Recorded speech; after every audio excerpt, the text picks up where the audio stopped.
And we're live. Go ahead. Hi, howdy ho, everybody. Welcome to the Hightower Lowdown Chat and Chew Happy Hour on this week, which is going to be just a full plate of delicious populism. We're going to be serving up a little bit later a tremendous woman running for Congress out of northern New Mexico, a great champion of ordinary people, of the workaday people of our country, in the long tradition of populism that goes from the founding of this country right on to today, to the battles that we are now fighting. But first up, let's have a moment of cheer. I've got my beer in hand here, and this is an Oktoberfest, rushing the season just a little bit, but it's from Comstock, Michigan. Bell's Brewery up there, a really wonderful maker of exotic beers and just good down to earth beers, and Oktoberfest because I can hardly wait to vote. so so so I'm bypassing September, going right to October, and then rushing into the November 3rd election coming up. We'll be talking some about that, but we've got with us first somebody who has been and remains so a linchpin in our nation's continuum of grassroots populism, which comes down to something Franklin Roosevelt said in his 1936 campaign. He said, I ask for your votes to restore America to its own people. That is the long struggle that we, the populist persuasion, have been in since the very founding of this country.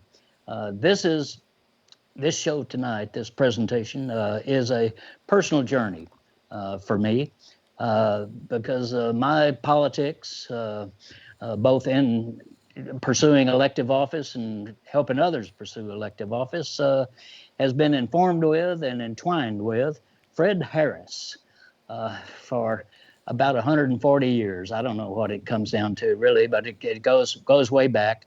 Fred Harris, former senator, U.S. Senator from Oklahoma, former co-chair of the Democratic Party, the co-chair of the Kerner Commission on Civil Rights, landmark book and report that was put out about two societies unequal, and continues to make that fight. Now a longtime professor of the arts and science of politics at the University of New Mexico in Albuquerque. He lives and he comes to us from Corrales, New Mexico, which is just outside of Albuquerque, or as they say in Corrales, Albuquerque is just outside of Corrales. And Fred is with us tonight, my longtime pal and travel companion. We've been up and down the road pretty much laughing the entire time. Having a good time, but trying to make a difference along the way. Fred, we're glad to have you with us. Thanks so much for being with us. What is that thing you're drinking? Well, that's just plain water. Actually. Water. Agua. Okay. Right out of the Rio Grande. You know, I live on the Rio Grande River. Yes.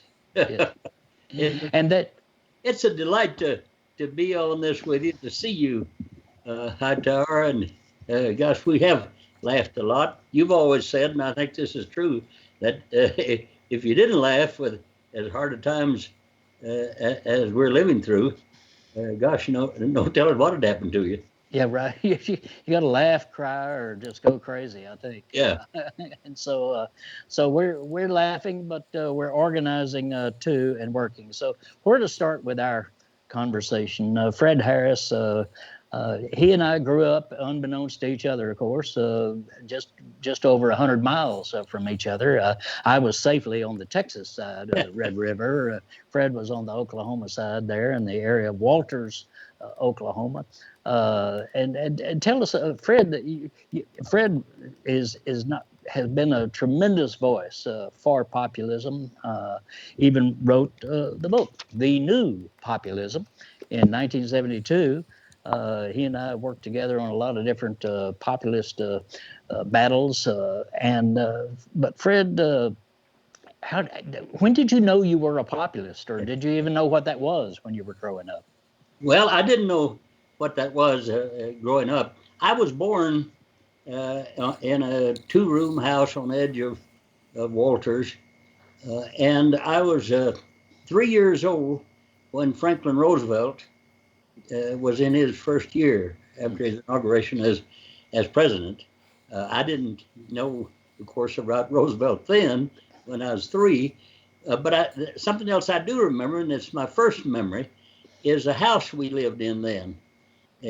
We were, for a time, when I was 3, my family, my dad was a sharecropper without a farm to sharecrop, a day laborer without a job, and for a time we didn't have a home. And as a lot of people did apparently back then in the Dust Bowl and Depression years, we moved in with another family. It was George and Mabel Kutzloon, a Comanche Indian family. It wasn't unusual that two families might live together, but it was unusual that we would move in with an Indian family. I don't know if my people didn't have any prejudice against Indians, as some people did, but I do know this: they had a house and we didn't. And for a time, well, I grew up as a Franklin Roosevelt Democrat, and later on, when I was older, I remember very well, we sat around and watched the radio during Franklin Roosevelt's fireside chats. My dad got a job with the WPA, Works Progress Administration, really? building the Walters Courthouse. And my Uncle Jack went into the CCCs, the Civilian Conservation Corps. Right. They sent him out here to New Mexico to work in a reforestation project. Most of his money, which was fairly small anyway, most of his money went home to his parents, and they, of course, needed it greatly. They were living in poverty. Well, the interesting thing is that we still have that courthouse. It's still in operation. Yes, yes. We still have those trees that Uncle Jack planted. There you go. Right. And I think there's a real lesson in that for now. People are entitled to have jobs. There are plenty of jobs that need doing. So I grew up with that kind of a philosophy. My people weren't very, they didn't take interest in politics except maybe the sheriff's race or whatever. All right. Just in case. Yeah. Well, most people, probably most of the folks who are viewing this tonight, and by the way, Deanna, our Brooklyn station cohort there is on the line. She's tuning in to your comments and your observations and your insights. There's Deanna. So feel free to join our conversation here with whatever observations and indictments. No indictments. Don't send any indictments. But observations that you might have, questions you might have, we'll visit with you as we move through this program. But most folks, Fred, who are tuned into this, are going to think Oklahoma. I mean, Oklahoma is a right-wing haven of nutballism these days. So how does a person, as you say, a Franklin Roosevelt Democrat, but even more a sort of son of the soil populist, come out of that country? Well, first of all, in 1907, when Oklahoma became a state, the strongest group were the populists, and the second was socialists, and the third Democrats, and only fourth were Republicans. And they wrote into their constitution, for example, initiative and referendum where people could go around the legislature, right, which they were afraid was going to be dominated by the railroads and by the mining companies and so forth, and make their own law. And they wrote in a lot of safeguards in that respect. And for example, they elected nearly everybody. For example, state or district mine inspectors. Oh yeah. Were elected.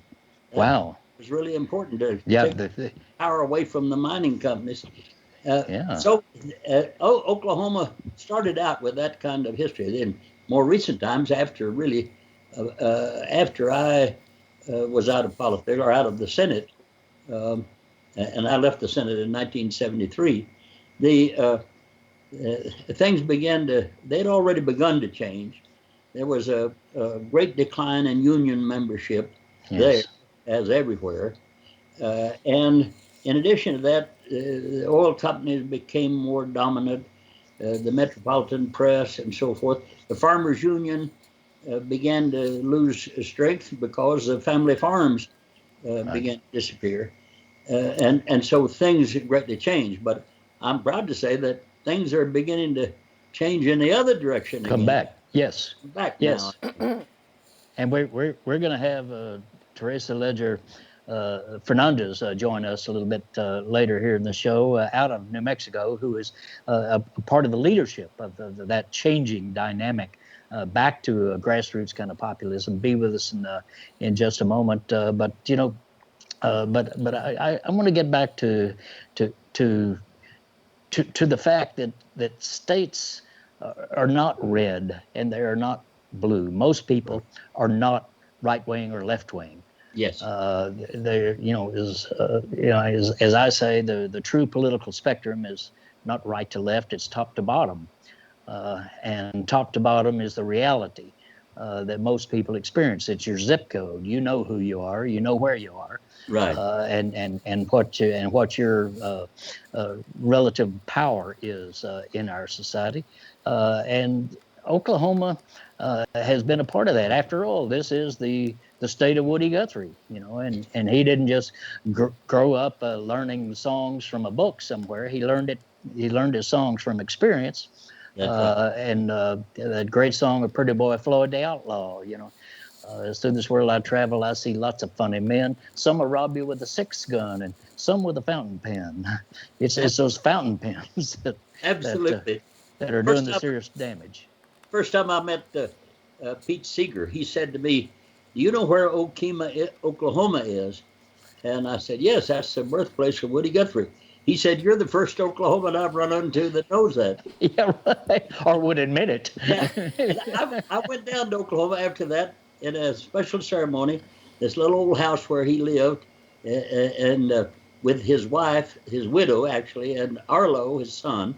Right. And we put a plaque on that little house, and the head of the Chamber of Commerce, a local banker, attacked us for doing that because he said Woody was a communist, and here we were trying.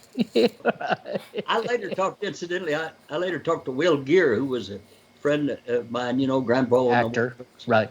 He used to give free concerts to Okies in those camps out in Woody out in California. And I asked him, I said, "Was Woody a communist?" And he said, "No, he wouldn't take any discipline or authority." Well, Woody himself said, "I ain't never been a communist, but I have been in the red all my life." and that's where real politics comes from, right there. And you told me a story just recently about something surprising that I didn't know about, called the Green Corn Rebellion. Yes. What the hell was that?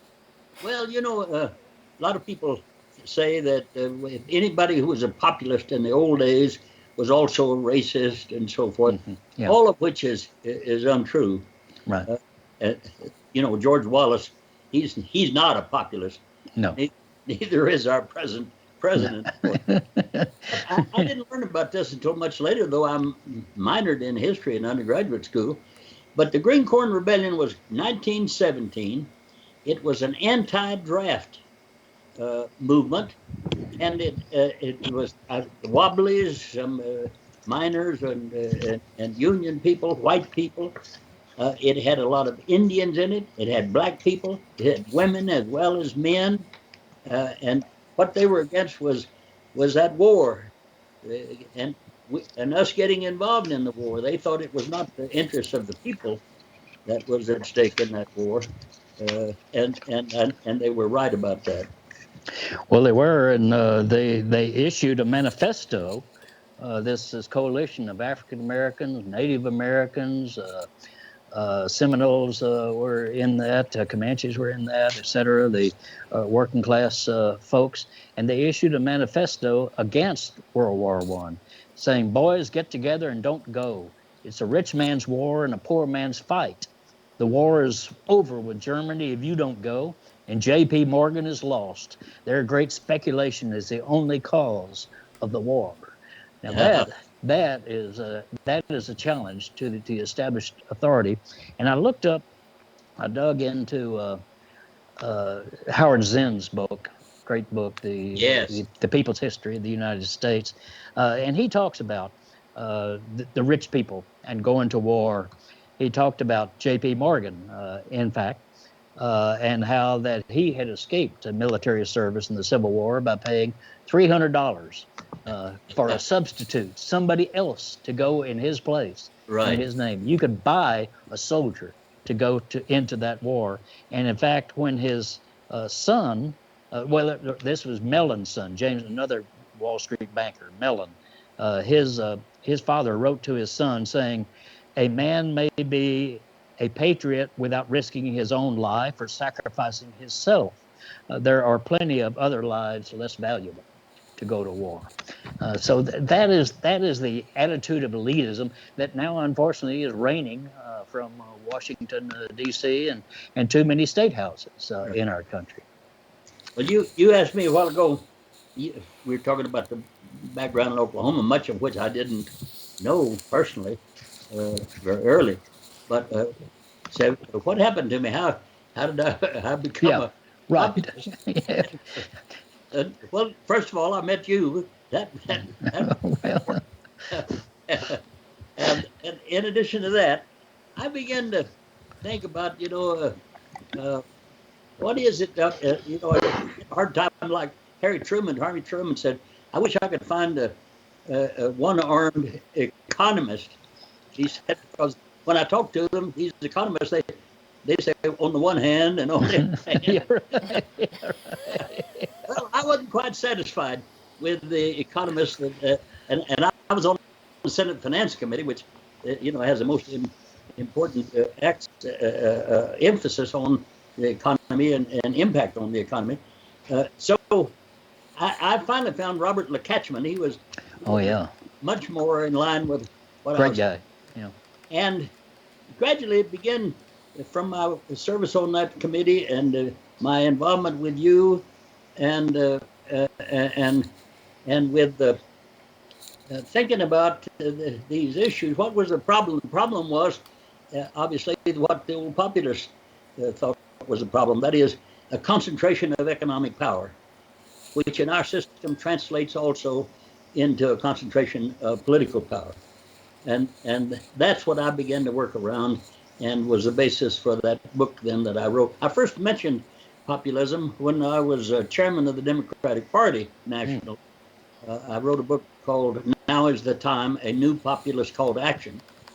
That probably startled them, didn't it? I had taken that job, that is chairman of the Democratic Party, while I was also a senator, which was quite unusual, for two reasons. One is I wanted to put the party squarely on record against the Vietnam War. And secondly, I wanted to reform the party to try to make it what it called itself, democratic, which it was not. And so I appointed a reform commission headed by George McGovern, Senator George McGovern, and I made up the membership of the commission in such a way as to assure the reforms which they came up with, full representation of women and minorities, democracy in all of the processes of the party, doing away with what were then called super delegates. We had some later on. There was some. We kind of went backwards a little bit on that. But lately, again, correctly taken away the vote of the so-called super delegates on the first ballot. Anyway, that was in line with what I was thinking about. Let the people rule, and the Democratic Party, I thought, ought to be a party of the people, and at least we've made those reforms, and it is now, as far as the rules concerned. Yeah, and so that then led you into presidential campaign. So I was very active in the Bernie Sanders campaign, a surrogate for him, introducing him at a number of those rallies and et cetera, and a terrific guy. And I said to him, Bertie, 40 years ago, I was involved in in the the, the fight against inequality. That was overtly progressive, overtly populist, also overtly underfunded, with almost no money whatsoever in that race, and that person. I think to the thing, and again, as I said at the start, politics is a movement. If you're a movement, just a political campaign, then you grow and you add. You fall back sometimes, but you press on. And so many people came out of your campaign in 1976 for the presidency. Lane Evans elected in Illinois to the U.S. Congress.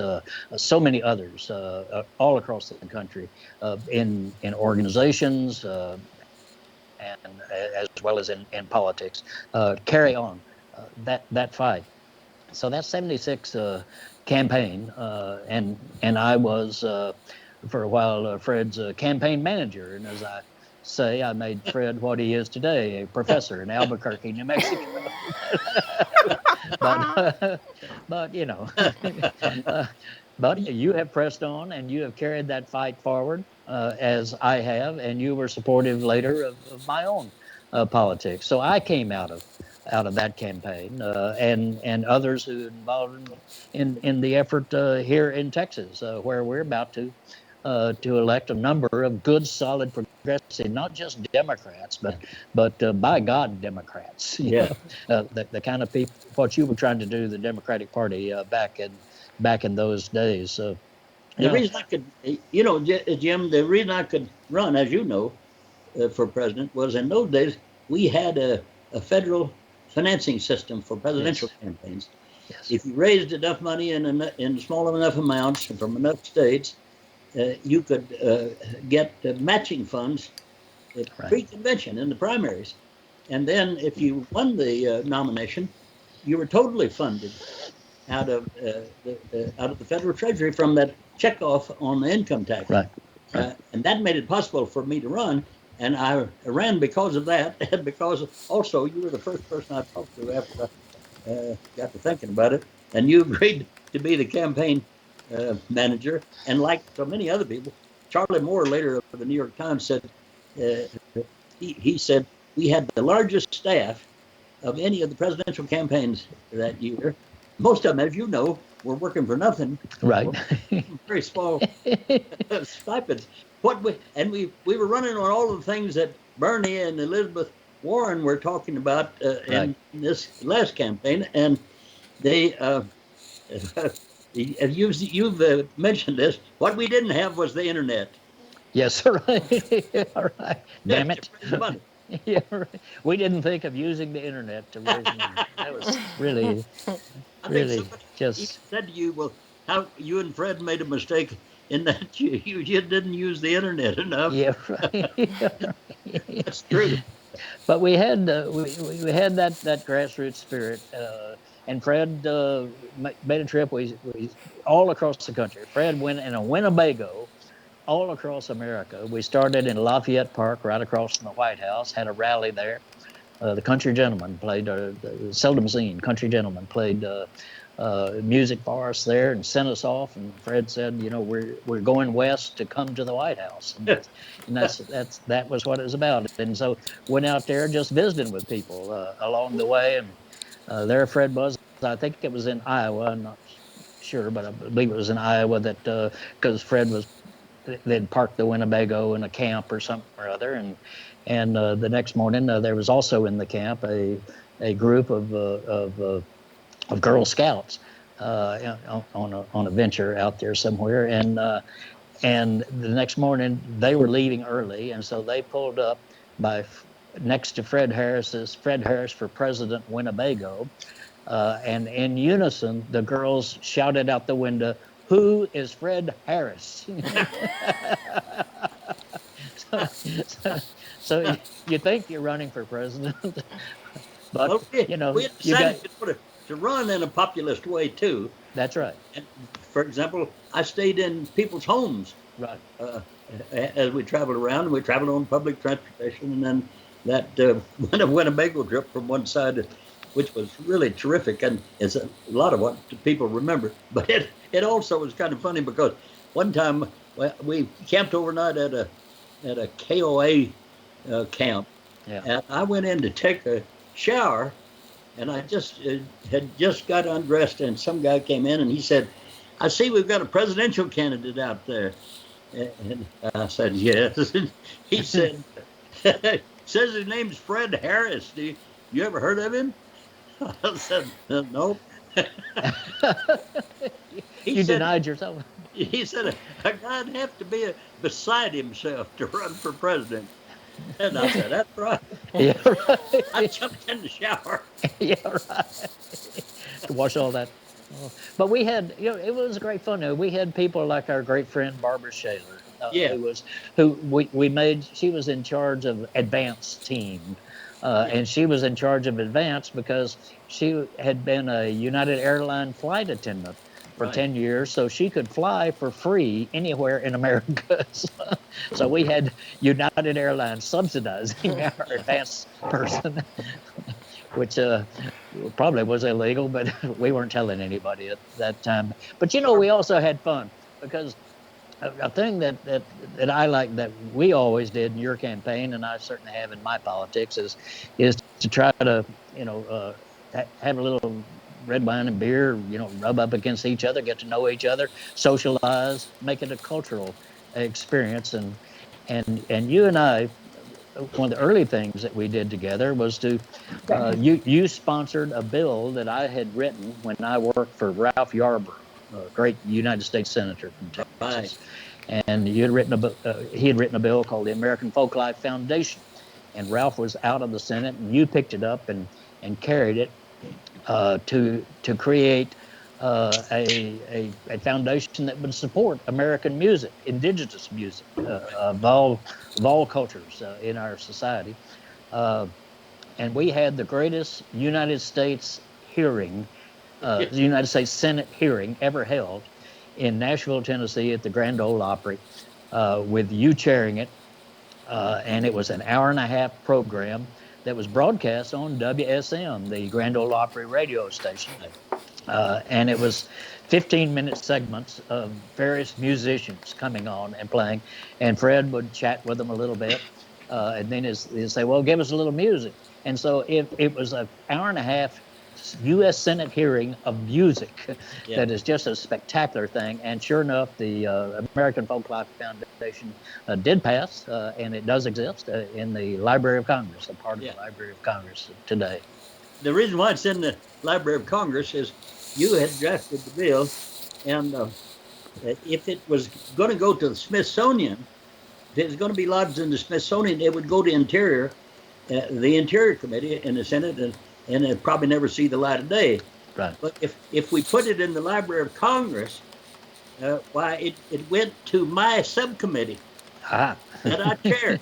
Yeah, right. Subcommittee on Government Research, and that's how come we were able to hold these hearings. Right on the old Reimer stage, and of course the whole idea was to preserve that unamplified country music, what I used to call hillbilly music, Right. and I love it. I mentioned this to you the other day. One of the performers and the witnesses, therefore, was a guy named String Bean. Oh yes. String Bean was very well known then on that popular show Hee Haw, which was a really corny show and so forth. And a lot of people thought that he got looked down on it. And I said to String Bean in that hearing, I said, "What about Hee Haw?" I said, "Is it good for country music, do you think?" He said, "Well, I don't know, but it's been good for me." He had the bottom line covered.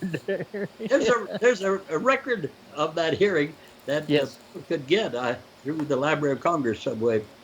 Yeah, I'm sure you could probably go right to the American Folk, go to the website of the American Folk Life Foundation, probably find that hearing. I mean, Yeah. Bill Monroe was on there, Minnie Pearl, I mean, Yeah. all these old time folks were on it. But it was, but the point is that the politics shouldn't just be committee meetings Right. and boring speeches. Ought to be a cultural experience because it is a cultural experience. It is how we choose our government, and that ought to be fun. And now, of course, we have suppression of voting is the name of the game Yes. today, coming out of the White House and out of the Republicans in Congress directly. Voting ought to be fun. I mean, Yes. it ought to be a party. It ought to be not just encouraged, but just flourish. That we love this, and you get to go vote and have a picnic on the side and make it an occasion. Certainly ought to be a national holiday, et cetera, all those kind of things. Well, let's bring in our friend from New Mexico now, who is carrying on this great tradition of grassroots politics and advocacy of ordinary workaday people. Teresa Leger Fernandez is running for Congress in the 3rd Congressional District in New Mexico. That's the northern half up there, and that's got Santa Fe in it and Taos, which you've heard of. But she's out of Las Vegas, New Mexico, and Los Alamos, I think, is in Hermersville, Farmington over in the western part of the state. So it's not a district that normally would be considered, an elitist district at all. It's not Greenwich Village in New York. It's not San Francisco. It is grassroots America, and we've got a grassroots champion running out there now. And Teresa Fernandez is with us on the line. Teresa, hello. Hello there. Hi, Fred. Hi, Jim. It's great to be listening and to talking. So one of the great things is I didn't know Senator Fred, but that you were responsible for that bill. We have a lot of northern New Mexico norteño songs that are part of that. So it wasn't just the stuff that was on Hija, it was the corridos and the old alabados and all those wonderful, wonderful songs that I actually learned to sing as a child. And my brother and his band plays, and that my brother, my cousin was an ethnomusicologist and started mariachis, and we reinvigorated all of the songs in northern New Mexico, partially because we could get the kind of support that your bill allowed. And recognize cultures together, as you say, the norteños, the conjuntos, the Cajun music. I mean, just all, of course, blues and gospel and et cetera, and then, as Fred says, hillbilly, which ropes in and me. Ropes us into it there. But you are doing a terrific job out there, and I don't mean just in politics. Teresa has been a legal counsel to more than half a dozen of pueblos and tribes in there, and taking on battles of voting rights and housing, just human basics out there, and fighting for years. And you come out of a very activist family. Tell us a little bit about that, because those family connections are so important. Yeah, they really are. I'm very lucky in that I did come from this family that is, I'm a 17th generation New Mexican on the European side, right? But we're all a little bit of this and a little bit of that. So that's just on those who came over way back when, so many years ago, and then intermixed and intermarried with all of the tribes and pueblos here in New Mexico. And that is the great thing. My father and my mother were incredibly proud about who they were. I was a Chicana, right? And they, my father remembered what it was like to take the cattle to market. Ah, And sort of kind of to your part of the state, and that no Mexicans or dogs were allowed, right? So right. they don't go in. And here they were taking the cattle that was going to be, in essence, served in the restaurants, but could not go and eat on the way. So they There always you need go. to make sure they took enough food and provisions. My mother was punished for speaking Spanish in the playgrounds. And so, they believed in, making things happen. And they, together, he eventually became a state senator, and she became a pioneer in bilingual education. They Right. wrote and passed the 1973 Bilingual Education Act, by which Tewa, Toa, Keres, Zuni, Apache, Navajo, Spanish, whatever the home language is, was required to now be taught in the schools. And this Wonderful. was the moment when people were going to lose their culture. And this was Yes. the moment where we stopped it, like what you were Right. doing with the life race, where we said a culture and who we are doesn't need to define us, but it can enrich us. We don't want it to Love hold it. us back, but we want it to enrich us. And that was a beautiful moment. That is a beautiful, beautiful moment, and that's really the essence of what politics should be. Now you're out there because again, you're in a district that has a lot of farmers and a lot of ranchers. So you're a supporter of the Green New Deal. You're a supporter of Medicare for all. You're a supporter of very progressive programs, but that are adapted to the real people who live there. That farmers and ranchers are not the problem; they should be a part of the solution. So, what response do you get from those folks who say, "Oh, here's this liberal who's come in here, uh, this troublemaker who's coming in here talking about that everybody ought to have health care. How outrageous is that?"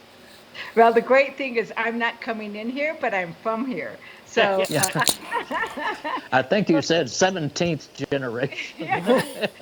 yeah. And my rip on who I am and what I believe in, I was a Head Start baby, and I believe in early childhood education, right? I was flipping burgers at my tio's rodeo when I was preteen, and I know, right, I'm going to have one of, held by a Democrat, an incredibly large rural area. And in my district, we are looking at regenerative agriculture. We know Yes. that the way you raise beef, or whether it's bison or elk or whatever it is, that if you raise it right, we are saving the planet, as well as making the meat even more delicious, if that's Yeah. what you want to eat, right?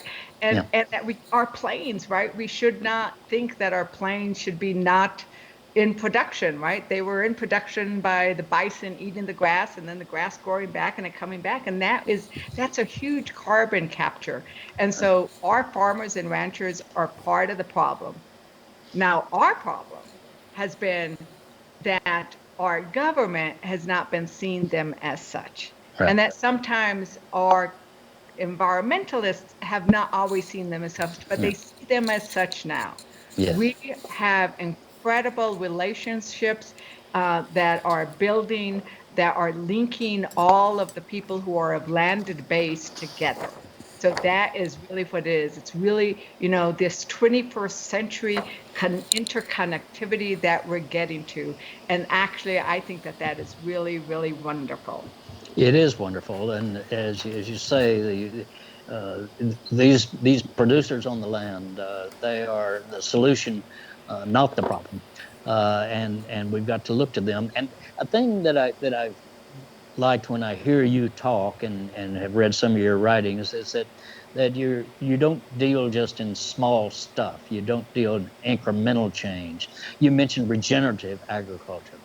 That is bigger, bolder than organic agriculture, because it says basically if you take care of the soil, then that will take care of everything else. But Mm-hmm. you've got to preserve the soil. You've got to protect the soil, and that's what led the violation of that is what led to the Dust Bowl Mm-hmm. across Arizona, New Mexico, and Oklahoma, and into Texas several years ago, creating, well, as Woody Guthrie said, that the Dust Bowl led to Great Migration, and that the movement of the people from Oklahoma to California raised the intellectual level of both states. So, so you got to have a little fun with it, a little spirit. Well, we got Fred Harris from Oklahoma here in New Mexico. There you go. Yeah, well, right. We stopped on the way. We had a flat. Yeah.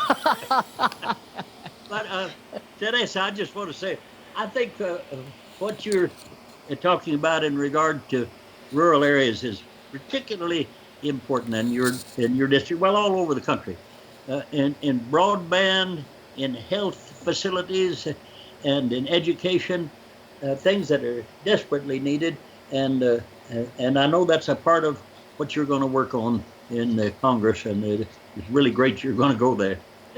Well, what I want us to do is really talk about infrastructure as what do we need in order to build thriving communities, right? Yeah. What are the foundations that we need? And because that's the role that government should play. So we can build thriving communities, thriving businesses, thriving ranches. I am very much for business, right? But it needs to be built in a way that serves the people, in the same way government should serve the people. Right. And so when we start talking about infrastructure, and this is where people in the rural area say, I'm with you, right?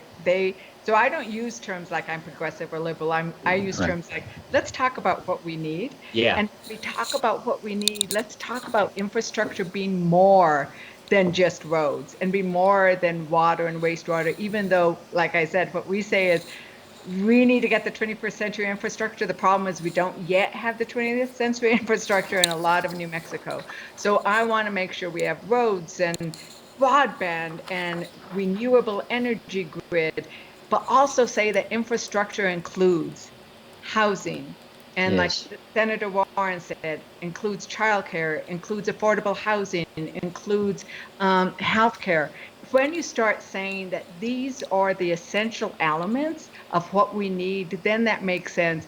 And I go back to the idea of a pursuit of happiness and the forming of a more perfect union, right? That is a call upon us to do more, to lay that foundation. And when you go back and read some of the writings of what do they mean back of pursuit of happiness, it's not necessarily an individual happiness. It's really that, right, of creating the public good upon which individuals could then become what they should become, right? Yes. Reach whatever they want, because that's what democracy is this ability to have self-determination and self-realization. And that's what we need to have our democracy become. Right. And that will really make America great. and I like your slogan that you got from your father. Ahora es cuando. Ahora es cuando. So my dad, this goes to life phrase, right? My dad, there was an old song. There's this old song that talks about politicians, promising and never doing, and then at the refrain is pues cuando, like when are they going to finally get around to it? So my father became his take on it was he started saying ahora es cuando, and so that's actually in his memorial. When I was deciding whether to run, one of those like signs, right? For some reason my father's memorial pamphlet was out, the handout you give, and it was ahora es cuando. I said, okay, it's time now. And I also use that it's time now to elect, when I get elected, it'll be an all woman of color delegation, historic to Congress from New Mexico, which is marvelous. But the other thing I'm saying, it's ahora es cuando to take that really big, bold, courageous action to protect what we love. So that's the other piece. It's like that we need to act from a place of love.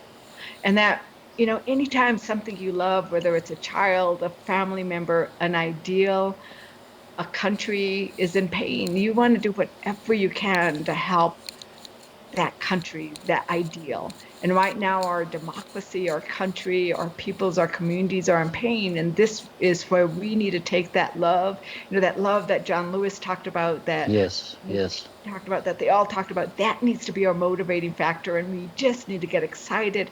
We need to do it, bring it from inside and just get active and just get inspired and out there and do this.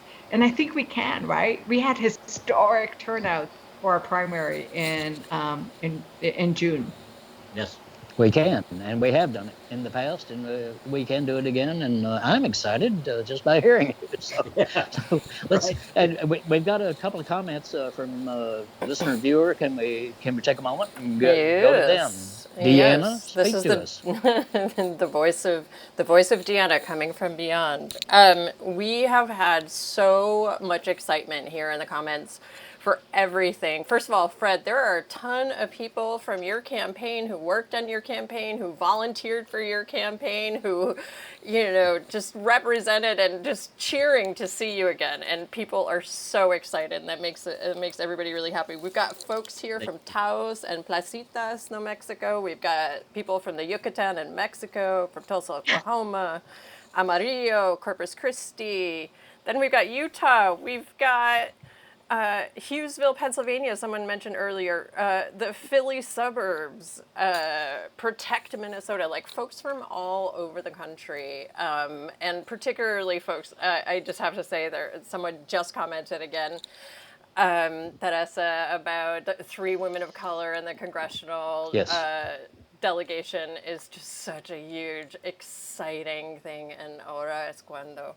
A couple of questions folks had. One of the more recent ones is Debbie asked what do you all think about all of these Republicans that are supporting Biden? Is it just to get Trump out, or is it because Biden is Republican leaning, or some of both? Do y'all have feelings about that? Since the other folks have also been commenting on the I'll just say it, the shit show that's happening on television right now. And, how are we feeling about things? Biden and Republicans. Anybody jump in? I'm going to be, since I'm younger and have not seen as much of this, although I'm not that young, that I really think that, one thing is when you can have a debate about a philosophy of what should the size of government should be, or how much debt is good or not good, right? And which are supposed to be, fiscal responsibility, which is supposed to be Republican ideals and values and the philosophies. They have so strayed from all of that, right? That at this point in time, I think it is 2 things. It's one, this president does not represent what we used to know in the old days as certain Republican values, right? And so he doesn't represent it, and they want to get him out. And what I am actually pleased with is that Biden and Sanders did create that task force, right? They did create that task force, and they came up, they moved, right? And campaigns are not just about electing somebody, they're about the conversation that you had. And our conversation has evolved and it's moved. And I think that that's something we need to recognize is happening. I sat on the Rules Committee. I got appointed to the Rules Committee, where that issue did come up about the superdelegates still don't have a vote.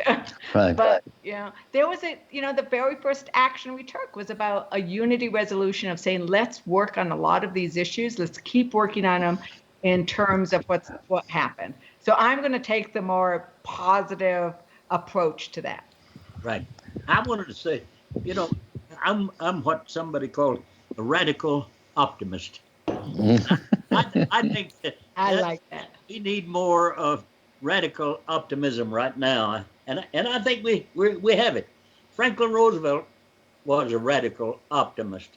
A lot of people just threw up their hands. Herbert Hoover, for example, but he thought we could do something. Yeah. And not go back to the old days. I think that of course, John Lewis was a radical optimist.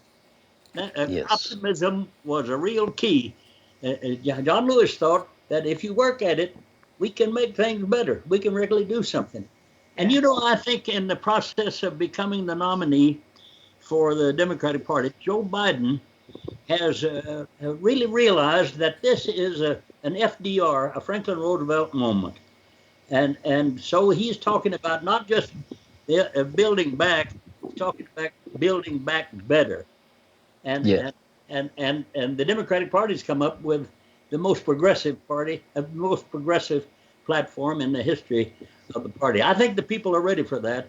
and I think they're full of what I call radical optimism. I love that. That is exactly right. And I served as Teresa says she was on the rules committee. I was on the platform committee, and it is a progressive platform. It's not as progressive as I want it to be, but it is a step in the right direction. And so that's optimism. We're incrementally making progress, Right. and that takes the energy of regular people getting behind and creating candidates who are not just candidates running for office, but like Teresa, who are what I call movement candidates. Yeah. They're part of the movement, and they're part of the movement in the sense that they actually want the movement to move, to advance progress a little bit. I think of a moving company here in my town of Austin, Texas, where I live. When I first moved here, Susan DeMarco and I did in mid 70s, come down here, and there was a moving company had an attitude. It was just a small outfit. It wasn't one of these big chains or anything. And but the two big guys with the truck, and they had an advertising slogan that said, "If we can get it loose, we can move it." Jim, That's what I think's was happening. thinking when Deanna was talking about people from all over that are watching us now, I imagine a good many of them are from an organization that you helped form, the 21st Century. Yes. As it's called now. 21st Century Democrats. Well, you and myself and Lane Evans, former member of Congress, Tom Harkin, former senator from Iowa, he was part of that too, helped to put something together. The Democratic Party to push it to be more progressive, and that's an important thing that groups like 21st Century Democrats do. And you can go to their website, and they've got a regular podcast over there as well. Is that they not only advance ideas, but they advance candidates who can carry those ideas. And so we got a chance good chance, I think, in America today.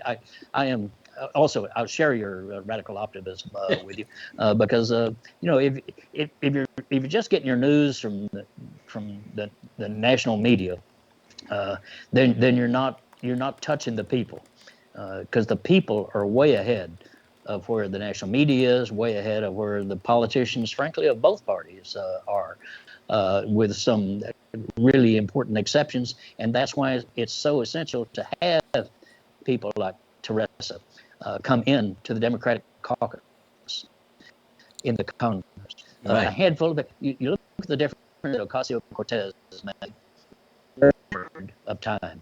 You look at the difference that the squad, as Trump calls them, have made in the politics all around the country, and new candidates coming in now. Over in St. Louis, the recent victory by Sister Bush over there. This is happening all across America. So it's an exciting time in America. I think it's at some level a time of anxiety and wonder, but it is a time of great activity and great progressive possibilities. And that's what I see, the importance of Teresa, people like her, because they think big. They think like Franklin Roosevelt. It's not just we can't do anything. Yeah. No, we can do something. Right. If we actually get together and turn it loose on the people, let them do it.